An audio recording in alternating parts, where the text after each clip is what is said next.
Rád by som vás tu privítal na otvorení výcvikového centra PMLG Academy. Trošku sa nám zmenili plány skrz tú elektriku, takže sme museli náš program zmeniť. Ale ukážku simulátora, strihanie pásky máme už za sebou. Teraz je program taký, že cca hodinku a pol budeme diskutovať na tému vzdelávania v lodnej doprave. A rád by som tu privítal a poďakoval za účasť našich hostí z Čiech, Holandska a Slovenska, menovite zástupcovia Českého ministerstva dopravy, pán Vidra Dabrovský, zástupca Slovenského ministerstva dopravy, pán Kalina,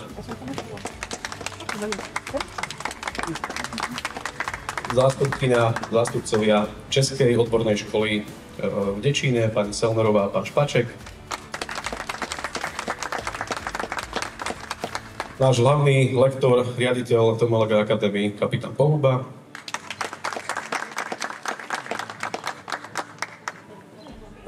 Je tu aj pán z spoločnosti alebo školy STC z Holandska, s ktorou spolupracujeme, ktorá je takou inšpiráciou pre nás.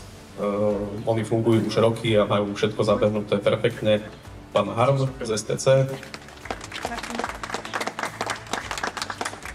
Okrem toho, že pracuje v STC, tak je aj viceprezident Ediny.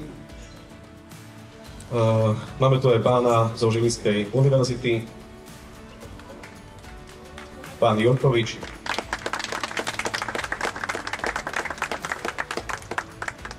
Tuto vedľa mňa ešte úžasné dámy Katka a Kinga, dvojičky.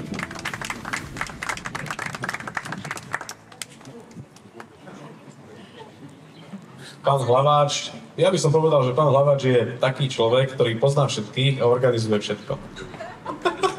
Takže vítam vás medzi nami. Ako posledného som naschvál nechal pána Bricha, ktorý je na otvorení výcvikového centra hlavná hviezda, pretože jeho skúsenosti a prax v oblasti vzdelávania lodných posádok je pre nás všetkých takisto inšpiráciou. A keď si za pár rokov budeme rekapitulovať začiatky a nejaký priebeh nášho vzdelávania a budeme za pár rokov tam, kde je pán Brich teraz, tak si povieme, že sme úspeli. Lebo toľko žiakov a toľko lodníkov, kapitánov, koľko vychoval práve pán Brich, toľko nevychoval nikto asi. Takže tie skúsenosti, odbornosť, všetkého si vážime. Som veľmi rád, že ste prišiel osobne, že ste išiel až z Česka sem k nám. A potom by som vám dal priestor. Môžete hovoriť všetko bez obmedzenia limitu časového. Viem, že máte pripravenú niečo medzi prípravou a improvizáciou. Porovnanie toho, že aká bola výučba, povedzme pred 30 rokmi, 40, a aká je výučba teraz. Takže potom by som vám dal priestor a môžete o tomto porozprávať.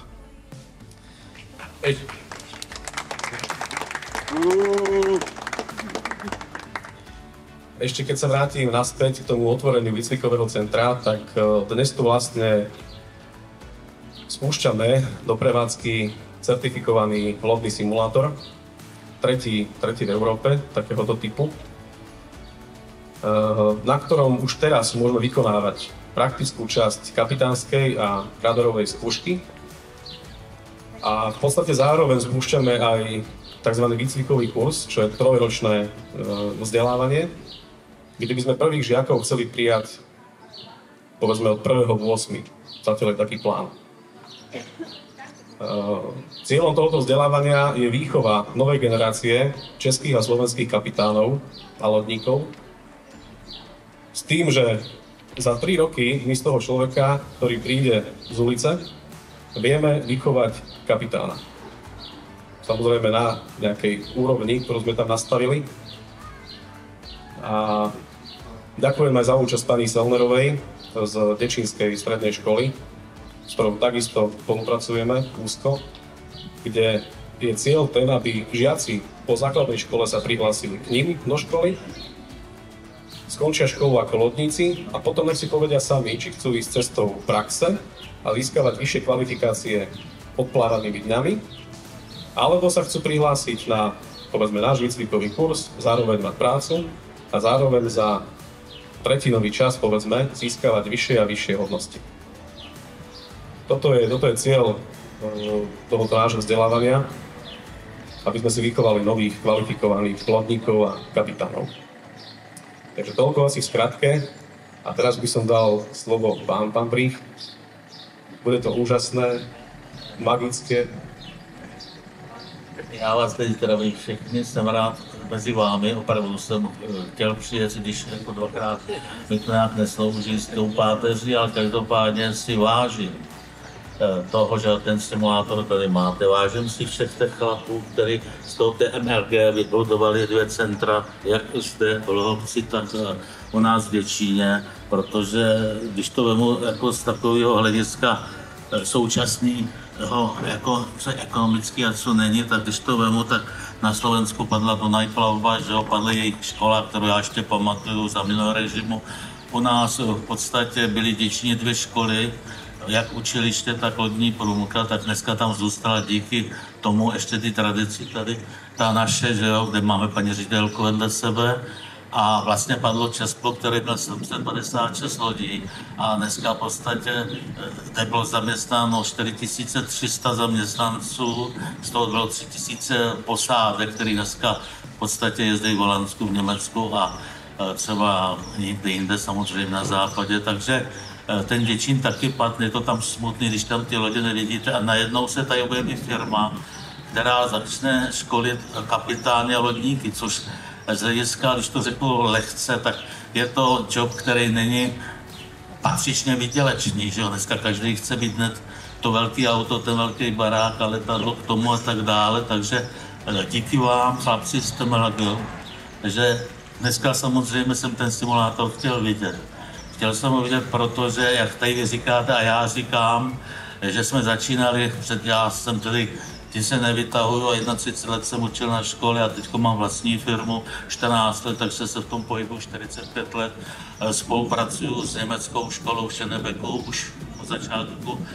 Když jsme ještě jezdili do Vroclavy, do Polska, do jejich školy lodní, což už dneska trošku padlo, ale jako pohybuju se s tím pořád, byť jsem mladý chlapec, 76 let starý. A je pravda to, že opakuju, tady to, co se teď dělo, co se dneska otevřeli, má pro mě strašně velký význam a trošku je zadosti učení. Protože já jsem ten, který říká, že ta plavba je nutná, že ta plavba má nějaký historický význam pro obě 2 země a tak dále. A chtěl bych, aby se některé ty věci taky obnovily. A samozřejmě, já jsem se ptal nedávno na pracáku u nás, kolik těch lidí asi jezdí v zahraničí. V Děčíně mi říkali 4300 lidí. V podstatě jezdí v zahraničí, myslím, že i ze Slovensku je tak nějak podobný to číslo. A je pravda to, že ty lidi potřebují zázemí, to je jedna věc. Možná, že budu dlouhý, protože máma říká, moc tam nekecej, ale je pravda to, že jde o to, že se stýkám nebo dostávám se někdy do palby, jak to, že vy učíte lidi tady třeba v Čechách nebo na Slovensku a pak oni jdou dělat třeba do Holandska, Belgie a prostě dělají na cizí zemi a tak dále. Říkám, všechny ti lidi, kteří tam dělají, nevím, to bude 4300 lidí, v podstatě ty peníze přivezou sem, to je první pohled a utrácí je tady. Druhý, to znamená, nemáme ty lidi, kteří těch 4300 lidí není nezaměstnaných a druhý pohled je, že oni tam dostávají důchod a tak dále, takže ten efekt je taky takový, který někdo v tom prvním kole nepozná a je pravda to, že se dá říct, že české a slovenské posádky jsou jedny z nejlepších nebo velmi dobrých na těch cizích lodí a kdyby dneska oni odešli, tak si věřím, že se část toho Seafortu na tom Rýně zastaví. Jo, takže to je takový ten můj náhled na to a říkám, jsem velmi rád a velmi překvapen a trošku taky závidím slovenským kolegům, že mají tak krásný simulátor. To je všecko. Děkuji.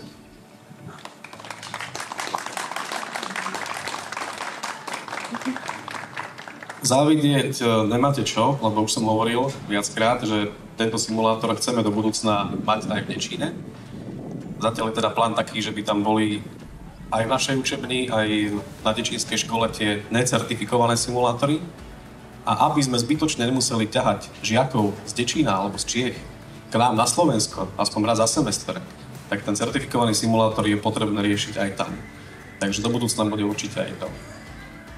Ešte by ste mohol keď tak porovnať tú metodiku výučby pred tými 30 rokmi, 40 a teraz. Čo ste hovorili, že od tej kriedy a tabule po simulátor. No, bude to trošku zábavný. Já jsem nastoupil na učiliště ne 18, ale 1963. To znamená, to bylo učiliště Lapsko-Oderské a pak jsem ještě takový malý školon udělal hodní průmku, takže mám ty školy dvě, ale o tohle nejde.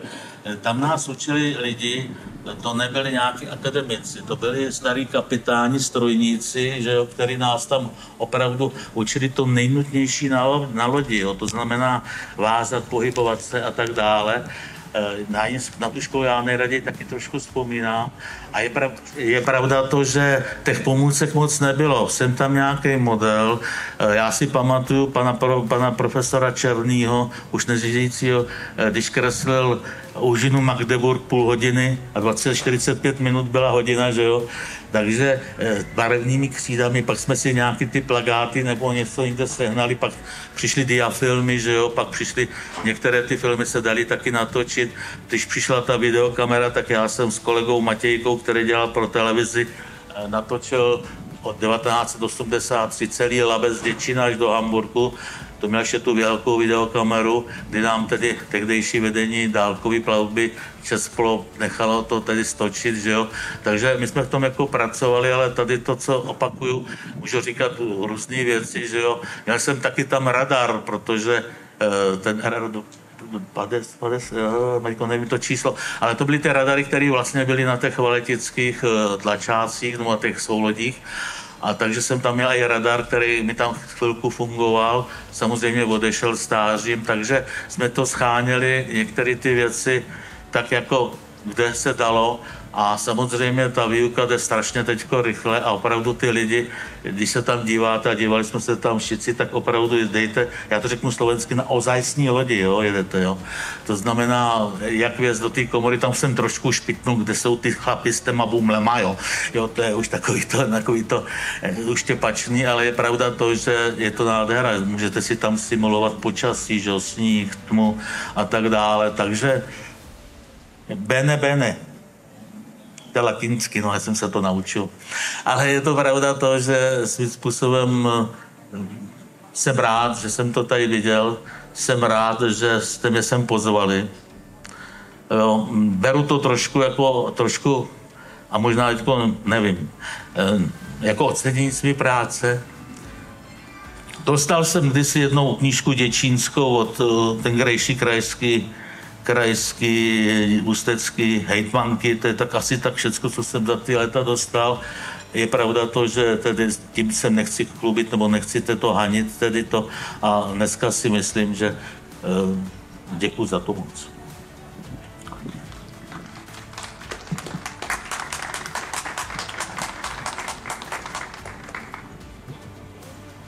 My ďakujeme za to, že ste prijal naše pozvanie, že ste prišiel, že aj vy nás podporujete. Takže my to bereme ako veľkú úctu, to, že ste vôbec prišiel nás podporiť.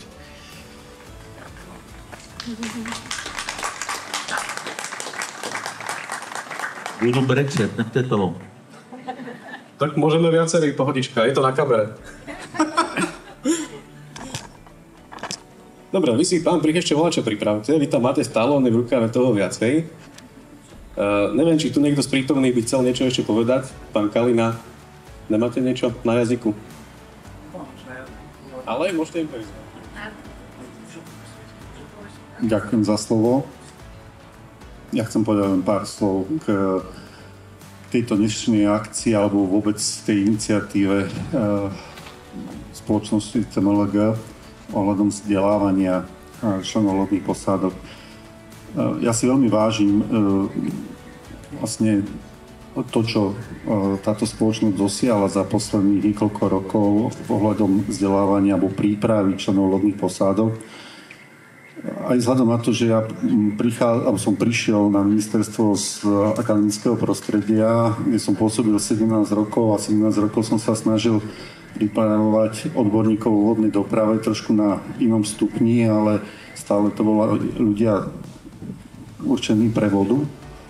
No a keď som nastúpil na ministerstvo, tak moja jedna z prvých iniciatív bolo práve riešiť aj problém nedostatku pracovníkov vo vodnej doprave, to znamená členov vodných posádok, ale nie len samozrejme členov vodných posádok, ale aj pracovníkov na iných stupňoch. Koniec koncov aj pracovníkov pre potreby ministerstva alebo úradov štátnej správy, respektíve firiem, ktoré sa zaoberajú vodnou dopravou. A viem, že je to veľmi ťažké. Je veľmi ťažké nájsť ľudí, ktorí by boli ochotní jednak pracovať na lodiach a jednak pracovať práve v tých firmách, ktoré sa zaoberajú vodnou dopravou. Nie je to moc zaujímavý odbor pre mladých ľudí, pretože pracovať na lodi nie je ľahká práca. Je spojená s odlúčením od rodiny a tým pádom pri tých možných ponukách, ktoré teraz mladí ľudia majú, tak na takéto ponuky reflektujú veľmi vážne. Podobná situácia je samozrejme aj v tých ostatných odboroch, ktoré súvisia s vodnou dopravou. Ja dlhodobo zápasím s nedostatkom ľudí, povedzme aj u nás na sekcii, ale samozrejme tento problém majú aj iné firmy, dopravný úrad a podobne. A práve toto je jedna z prvých takých lastovičiek, kedy vzniklo moderné vzdelávacie centrum, ktoré ponúka prípravu už modernými formami vzdelávania, to znamená pomocou simulátora. Trošku sa ja vrátim do minulosti, pretože simulátor je moja srdcová záležitosť, keďže keď som ešte pôsobil na univerzite, tak jednou z našich takých možno najvýznamnejších akcií v rámci výskumu bolo aj vývoj simulátora pre vodnú dopravu, pre vnútrozemskú vodnú dopravu. My sme nadväzovali na simulátor, ktorý bol vyvinutý výskumným ústavom jadrových elektrární tu v Trnave. A následne my sme sa snažili ho nejakým spôsobom dopracovať a zmodernizovať na povedzme, potreby vzdelávania. Samozrejme, všetko je o peniazoch. Podarilo sa nám to dopracovať len do určitého stupňa, ale v podstate boli sme jeden z prvých pracovísk a prvých vzdelávacích inštitúcií, ktorí nejaký simulátor pre vnútrozemskú vodnú dopravu mali k dispozícii, aj keď len takú prezentačnú verziu. O to viac si cením, že práve Akadémia TMLG má už ten najmodernejší simulátor, ktorý splňuje všetky požiadavky na vzdelávanie ľudí. Toľko odo mňa.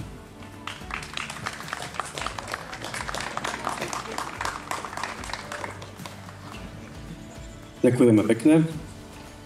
Pán Vidra, mimochodom, vy viete pekne po slovensky. Nechcete volať čo po slovensky povedať? Ďakujem pekne, ale keďže budem hovoriť, tak radšej po... Dobrý den, děkuju moc, radši budem hovoriť po česku. Dobrý den tady všem, já moc děkuju za pozvání. Bohužel pan ministr Martin Kupka se omlouvá, protože byl pozván na tuto událost, kdy se vlastně otvírá certifikovaný simulátor pro výcvik posádek pro vnitrozemskou plavbu.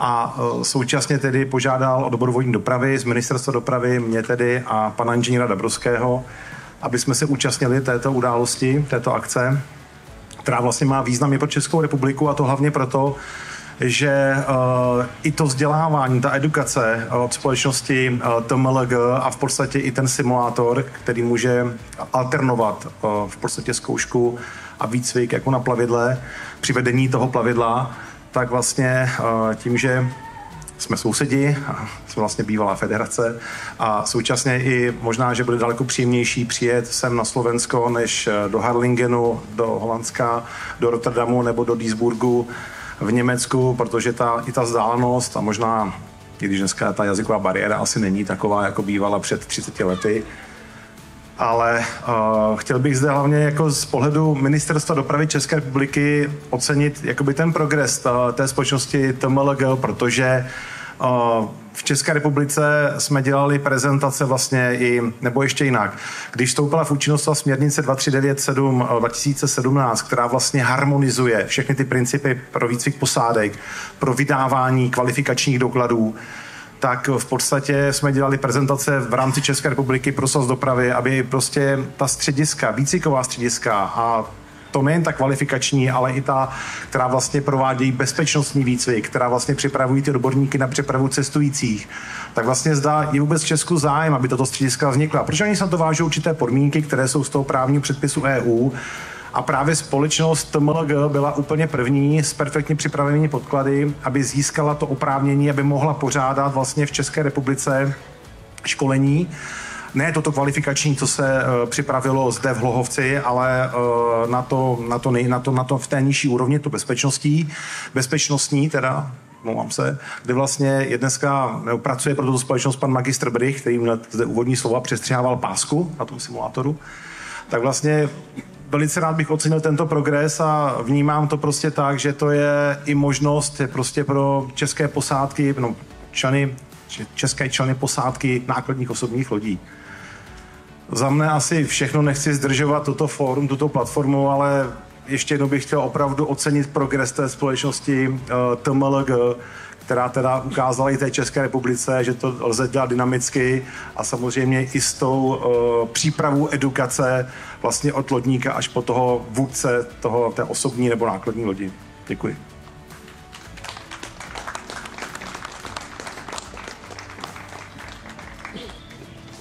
Ďakujem pekne, pán Vidra. Ja by som k tomuto ešte dodal, že my sa píšime tým, že sme československá firma. Takže všetko to, čo riešime na Slovensku, riešime zároveň aj v Čechách. To môžete vidieť aj pri žiadostiach o poverenia na organizovanie kurzov. Všetko, čo dávame na Slovensko, tie žiadosti, o ADN, výcvikový, základný bezpečnostný a tak ďalej, tak všetko ide zároveň aj do Čiech. A učebňa, ako je tu, je taká istá aj v Čechách. Jediný rozdiel je tam ten simulátor certifikovaný, ktorý, jak som hovoril, do budúcna musíme riešiť aj tam. A to je práve jeden z tých dôvodov, že my nechceme, aby tí žiaci, študenti, či už strednej odbornej školy v Dečíne potom časom, alebo naši žiaci z Čiech, odievali zbytočné toľko kilometre na Slovensko, teraz cesta, čas, ubytovanie, keď všetko môžu mať tam. Napríklad ADN je to isté. My máme už povolenie organizovať ADN kurzy na Slovensku, ale keďže sa snažíme tomuto vyhnúť, aby Češi chodili kvôli ADN kurzu k nám, tak robíme to isté aj v Čechách. Aby si sadli tam do učebne, majú to, keď sú z Dečína, naskok, keď z okolia, tak to nemajú tak ďaleko aj taktiež. A všetko si poriešia tam v rámci Čiech. Takže my sa píšime tým, že máme českých, slovenských zamestnancov. Dobre, už teraz tým, že máme aj TMLG Švajc, tak aj nemeckých, belgických, holandských zamestnancov, ale píšeme sa tým, že sme československá firma. Aj keď, ako ste hovorili, tá federácia sa už rozpadla, ale u nás, alebo minimálne u mňa, sa nerozpadla. Jo, omlouvám se, přesně v České republice nemáme se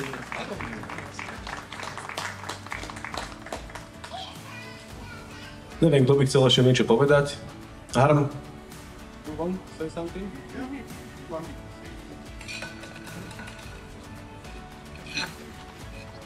Yes, I'm sorry, but I don't speak the local language over here. But my name is Harm Bersma, and I'm sector manager for the maritime part and inland part on the Shipping and Transport College in Rotterdam in the Holland. And I'm very proud to see what TMLG did in the last year to provide and to build up a program for education for inland navigation. Beneath my function in Rotterdam, I'm the vice president since May this year for EDINA, what stands for Education for Inland Navigation, for the whole EU countries who are providing in education, training and exams for inland crew members, from operational level until management level. One word to say for you all, and even for the ministries from Slovakia and Czechia, we need 20,000 people on management level, so Capitano, boatmaster, until 2030. So we have a big job to do, and it is nice to see that starts in 2009, implemented by 22 January, and to see in all the countries that there are programs growing, and that there are initiatives to do that. By the way, you did, Thomas, and I'm very proud and congratulate with that. And I hope we will have a further connection with you, and we'll see how it goes on. Thank you very much.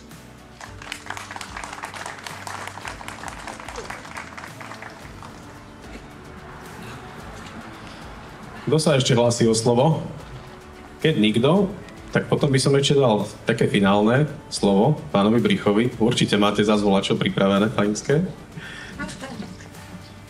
No já jsem rád, že mělo vidět poprvé, jste naposledy, pardon, ale děkuju, co říct. Já jenom tady pan z ministerstva dopravy naznačil moře věcí, které mi trošku jako... My tady máme tu snahu toho člověka jezdit s tou lodí, naučit to a teďko ještě vystupují další stránky, jako jsou psychologie, jak ten člověk to snáší, že jo, je 3 týdny, měsíc domova, že jo.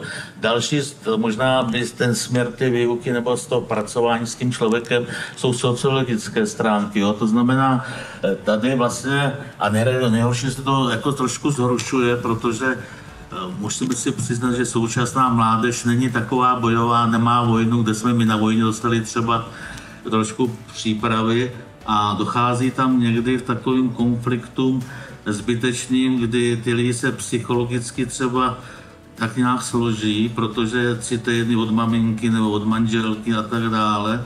To jsou další aspekty, které s tím je nutno se nad nimi zamýšlet, protože samozřejmě ta generace, která nastupuje, a já to vím, a vy to možná poznáte z vlastních rodin, je trošku jiná. Jo, neumí zabojovat, neumí svým způsobem se skrotit na takové ty věci a na ty lodi vlastně ta loď je něco jako na vojně, že jo, tam nemůžu diskutovat, když řeknu, budu točit loď a když mi zadu ke kotvě na krátko mi hodíš, až ti mávnu a on se řekne proč, že jo, tak to už je na facku, když to řeknu takhle, no.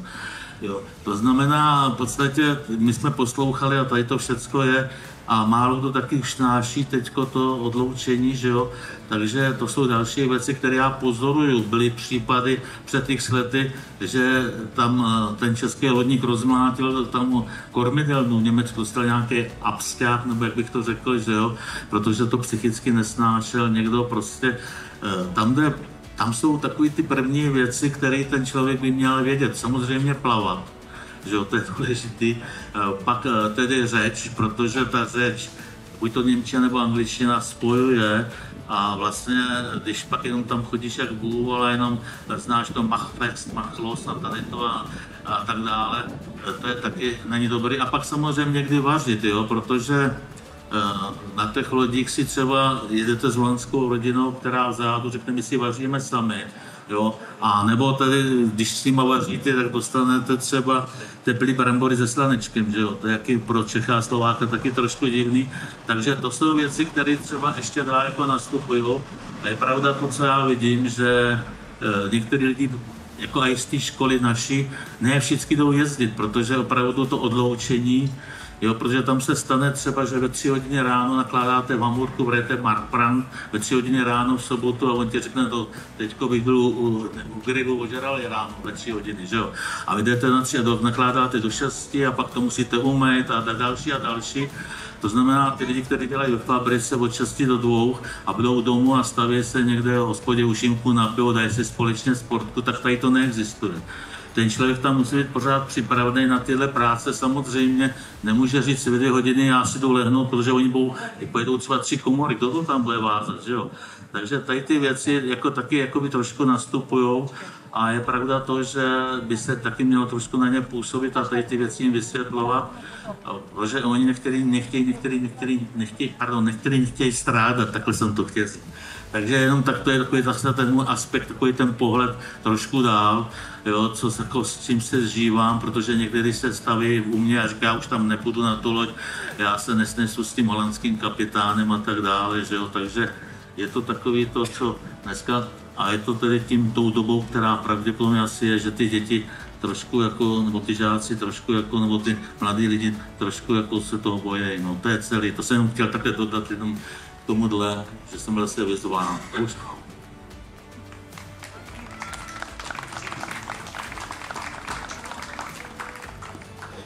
Moc ďakujeme a so všetkým, čo ste povedal, súhlasím. A dodal by som k tomu ešte jedno. V rámci prípravy príloh o žiadosť na organizovanie výcvikového kurzu, toho 3-ročného, tam bolo v podmienke, aby sme mali 6 predmetov. Nebudem ich teraz menovať, plus praktická časť. My sme tam pridali ďalšie 3 predmety. Jeden z tých 3 sú počítače, práca s počítačmi, management a jazyky. Takže všetky tieto veci, ktoré ste vypovedal, my si uvedomujeme a preto sme ich dali ešte navyše do toho výcvikového kurzu, aj keď to není potrebné absolvovať, ale u nás to bude potrebné, aby boli pripravení tí lodníci, kapitáni aj po tej jazykovej stránke, aj po tej stránke riadenia tej posádky. To je práve ten crew management. To by som si dovolil ja ich tam troška manažovať, učiť. A tam by som to skorej vnímal tak, že a chcel viesť tak, aby to bol aj taký trochu osobný životný coaching. Aby sa práve nie až tak často, zabrániť tomu nevieme úplne, ale aby sa nie až tak často stávali tieto veci, ktoré ste povedal teraz. Že premýšľajú nad tým, že už som 3 týždne v práci, musím ísť domov, teraz som agresívny a tak ďalej. Takže tieto veci my z praxe vieme, zažili sme si ich, buď sami, alebo na príkladoch našich zamestnancov a to chceme práve implementovať aj do nášho vzdelávania. A ešte by som dal veľmi rád slovo Katke, najkrajšej, nech sa páči. Pekne ďakujem, dobrý deň. Ja by som možno chcela povedať pár slov k Tomášovi. Keď sme sa pred 5 rokmi stretli, tak došiel mladý chalan, ktorého som nakontaktovala vďaka facebookovej stránke, kde ponúkal členov lodných posádok. Ja som tedy rozbiehala dcerskú spoločnosť CFT Danube. Je to 100% dcerská spoločnosť CFT, je to francúzska spoločnosť plavebná. A vlastne Tomáš bol jediný, ktorý bol schopný vyskladať slovenskú posádku na remorker. Aktuálne prevádzkujem teda remorker na Dunaji, aj vďaka spoločnosti a najmä vďaka spoločnosti TMLG.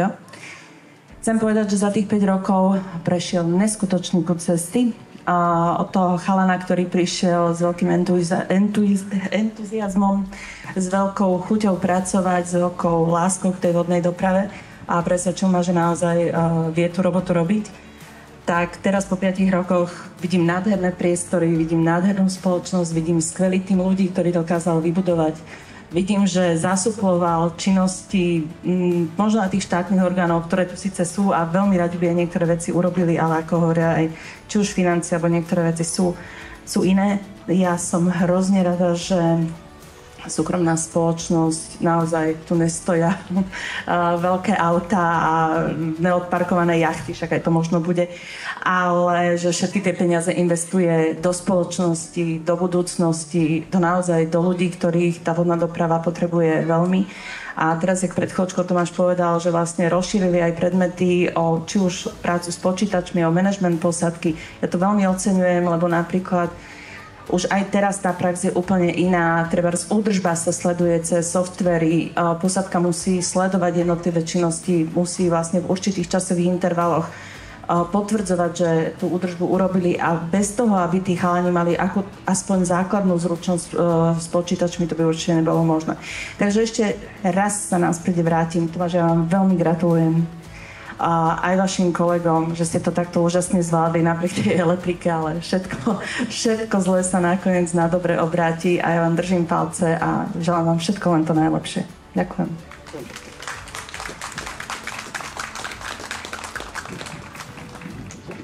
Ďakujem pekne, Katka. A dobre, že ste povedala, že aj mojim kolegom. Ja ďakujem za kolegom mojim všetkým, pretože toto nebola práca jedného človeka. Ja som možno, povedzme, tvár toho, ale napríklad s veľa vecami v rámci Temolaga Akadémii mi pomáhal kapitán Pohuba. Iné veci zase rieši Kinga. To, čo hovoril pán Vidra, že žiadosť o základný bezpečnostný výcvik bola podaná perfektne, tak to má na starosti práve Kinga. Takže každý má na starosti niečo, ja to neriešim všetko sám. A to je moje veľké životné šťastie mimochodom. To môže Katka potvrdiť, že mám okolo seba úžasných ľudí a mám na tých ľudí šťastie. Takže ďakujem aj ja kolegom, všetkým mojim tipťom.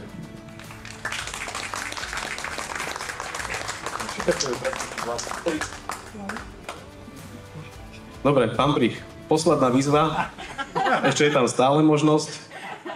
Ženu počúvajte doma, ale tu počúvať nemusíte. Môžete hovoriť ešte troška. Já vůbec nechám doma, co jsem zase povídal. Podívejte se, jenom takhle, mě to napadlo trošku. Jednou jsem se hádal s jedním jezloboňákem, slovenský železničářem, a on říká, já jezdím Děčín, Praha, jezdím 20 let rychlíkem. No. A já jsem mu říkal, no, že my na té plavbě to máme horší, jestli já budu jezdit Děčín, Hamburg z lodí, jo, ze stejnou lodí, tak každá cesta je jiná. Jinak to máš naložení, jinak je vodní stav, jinak ti to foukne. Já říkám, tobě akorát tak ty musíš tamhle přibrzdit u Kralov, abys nevypadl z kolejí, jo, a můžeš se si tady zamlhnit, jo. To znamená, ta plavba je takhle rozmanitá, jo. To znamená, ten kapitán nejede stejnou cestu jako tím vlakem, ale je to takový boj s přírodou, jo. Dal by se říct trošku. A samozřejmě, jestli my chceme mít dobrý manévry na ty lodi, tak musíme mít schopný kapitány, ale nejenom schopný kapitány, ale posádky a samozřejmě technicky zdatní lodě. Jo, to znamená, to všechno tady je proto, aby ten manévr byl dobrý. A je pravda to, že kdo jezdil, tak ví sám, o čem mluvím. Jo, to znamená, tam jde o to, že to Labe, já jsem tady sloužil kdysi dunajský pohraničně a vždycky jsme tam měli ty přátelé z Dunajplavby, tam byli taky druhý partě a oni nám říkali potůčkáři, jo. A potůčkáři, ano. Ale je pravda to, že samozřejmě ten Dunaj je jiný a tak dále, nechci o tom hovořit, ale tam opravdu musíte dávat bacha, když ta voda uteče, že jo. To znamená, tam jsou ty oblouky různý, pískové lavice kolem toho Hitsakoru a tak dále, takže musíte být ve střehu, že jo. To znamená, opakuju, že se to nedá srovnat s jinou profesí. Jo, ty kapitáni nebo ty lidi na těch lodích, jo, zajedno s tím odloučením a tak dále, že jo, s tím, že prostě musíš být ve střehu, je to boj s přírodou, jak se tady opakuju a tak dále, takže je to zajedno takový trošku jakoby napětí, ale z druhé strany já tvrdím, že to je krásný povolání. To si ho veme za svý, tak je to krásný povolání a moře lidí, jak z mého ročníku nebo z těch mladších by to nevyměnili, že jo. Někdo to zkusí, říká, nemám na to, tak vrátím se k tomu soustruhu někde nebo tak, ale moře lidí, prostě jeden můj kamarád, on si se nedávno zemřel, říká, já ty bedny plechový miluju, jo, rozumíte tomu, on vám řekne tím všecko, jo. Jo, to znamená, to je také důležitý prostě si najít k tomu vztah, ne tam přetrpět ty 3 týdny na to, že dostanu x euro a pak si koupím třeba auto, jo, a přetrpět to tam někde prostě s zatnutýma zubama, ale přijít na tu loď, těšit se na to, prostě vytvořit tam si tu partu, jo, to je takový to sociologický zázemí, který je taky dobrý si udělat, jo. Někdy se tady, jsem dlouhej, matko, takhle, tam jde o to, že já to znám, oni se 2 Češi potkávají na lodi, mějí se 2 české lodě v Holandsku a první ne, ahoj Pepo, ale kolik bereš, jo, kolik ti dávají, jo. To je takový, tady všichni kejvají hlavu, kdo ví, o čem se bavím. Jo, a pojď k nám a tady to. To je takový, taky se mi to nelíbí, že jo. Stalo se to takový komerční všecko, takže nechci to pokračovat dál, jak to pak dopadne třeba, že on zjistí, že tam jde a zase mu nepletej tohle a nedávají mu na auto a tak dále, tak se zase rozčilujou.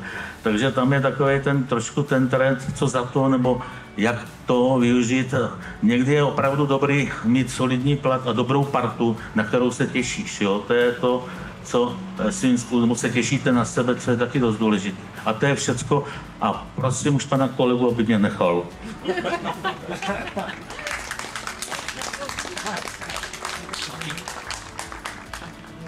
Pán Brich, už vás nechám. Bol ste úžasný, ďakujeme. Dobre, keď sme povedali už každý, kto chcel niečo, tak vám ďakujem za diskusiu. A ďalší program v rýchlosti by bol ešte ten, že sa môžeme ísť spoločne nájsť do tej cateringovej miestnosti. A poprosil by som ešte kapitána Pohubu, ako sme sa dohodli, že by si im ukázal niektorým už tak detailnejšie nastavenie toho simulátora na stanici a potom samotnú jazdu. Nech si aj vyskúša aj pán Brich, aj všetci. Ďakujeme, vidíme sa ešte.